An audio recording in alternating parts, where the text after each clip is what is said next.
بسم الله الرحمن الرحيم. إن شاء الله هنتكلم النهاردة الست الحامل وزيادة الوزن. يعني ست حامل بتزيد في الوزن وهي مش عارفة وهي عاوزة تحافظ على وزنها. ازاي تعرف ان وزنها بيزيد وهي حامل؟ عشان مشكلة جامدة. يعني أهم حاجة إن معظم السيدات بيوجدوا طبعا زيادة في الوزن، خاصة في الشهور الأولى من الحمل، والزيادة دي حتى الولاد. ترجع الزيادة دي أهم حاجة إيه؟ إن بتغير نمط الحياة والغذاء عند الحامل. ففي الشهور الأولى، الحمل الأولى طبعا معظم السيدات خوفا على الجنين طبعا إيه، بتقعد طبعا بتبقى خايفة إن الجنين يقع أو بتاخد تثبيت طبعا. عشان وطبعا حالات القيء فبتصاحب الحمل، فهي بتبقى ايه، بتنام على ظهرها وخايفة تتحرك خالص، خايفة جدا، فبتلخبط في الأكل. طبعا عادي طبعا ما تتحركش طبعا عشان التثبيت الوقت. انا بتكلم عن الغذاء. الغذاء ان هي ممكن تلخبط، يعني بتقعد تغير نمط حياتها وهي بايه، طبعا نايم على ظهرها في الشهور الاولى. طبعا تغيير الغذاء ده باعتقاد الحامل. طبعا شخص طبعا الجنين طبعا في عندها جنين، طبعا الجنين طبعا بيعملها غثيان وبيعملها في الفتره الاولى من الحمل. فممكن تاكل تغلط بقى وتتناول من السكريات والايه والنشويات، وتنسى الايه البروتين، تقليل من البروتين. طبعا مش مصيبه تاكل السكريات والنشويات، دي مشكله جدا، دي اسباب الزياده، ودي احنا هنتكلم عليها. طبعا لازم، وبتقلل من البروتين وهي مش عارفه. فطبعا بعض الاسباب العلميه طبعا صاحب الحامل طبعا ايه، زياده الوزن.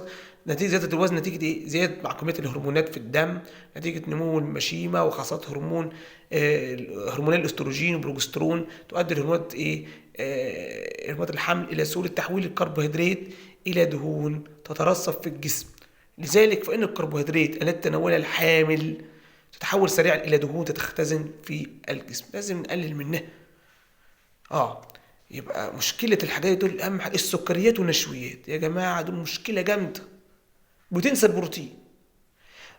فتعتقد السيدات أن زيادة الوزن نتيجة طبيعة الإيه الحمل، وأيضا مع زيادة وزن الإيه الجنين وملحقات طبعا إلى وزن الأم، يمكن خصم هذا الوزن. طبعا نخصم وزن الطفل مع وزن الزيادة ونعرفها كده، عشان نعرف الإيه هل هي في زيادة أو مش زيادة. طبعا وجدوا دراسات كده علمية، قالوا الوزن الأم طبعا 1.8 كيلو جرام على أكتر لكل 4 أسابيع في الأسبوع 20 الأولى من الحمل، ثم طبعا إيه 2.3 على الأكثر لكل 4 أسابيع حتى نهاية إيه الحمل. يبقى 1.8 كيلو جرام دي موجودة ال4 أسابيع الأولى حتى الأسبوع 20 من الحمل، ثم 2 كيلو و3 على الأكثر لكل 4 أسابيع حتى نهاية الإيه الحمل. فالزيادة معترفة تعتبر زيادة في إيه في الوزن. ويجب ألا تزيد معدلات زيادة الوزن من الأسبوع التاسع حتى الأسبوع 40 من الحمل عن 13 كيلو جرام.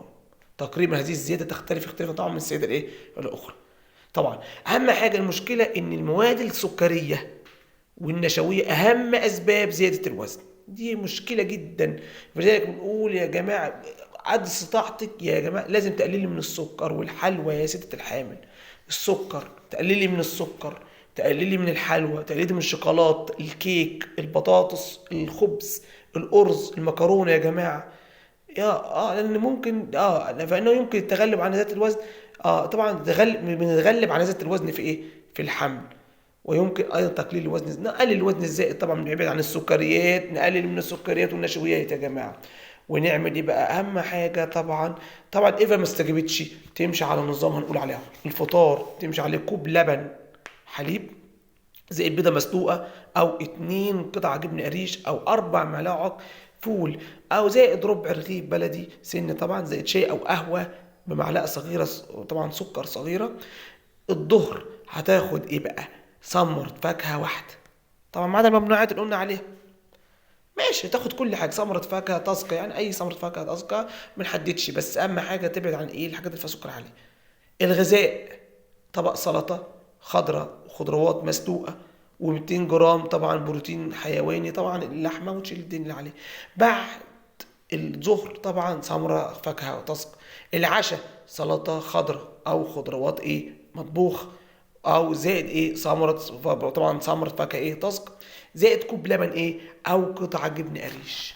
يبقى كوب زبادي، العشاء هيبقى سلطة خضراء او خضروات مطبوخة، زائد ثمرة فاكهة طازجة، زائد كوب زبادي او قطعة جبن قريش. مهمة جدا تمشي على هذا الاسلوب يا جماعة. بس اهم حاجة احنا اتفقنا، الحامل دي مشكلة جدا جدا، لازم اثار اهم حاجة نفسيتها، نبعد عن الحاجات اللي بتعمل اضطرابات نفسية في اثناء الحمل. الاثر النفسي لازم تحفظ بشكل عام.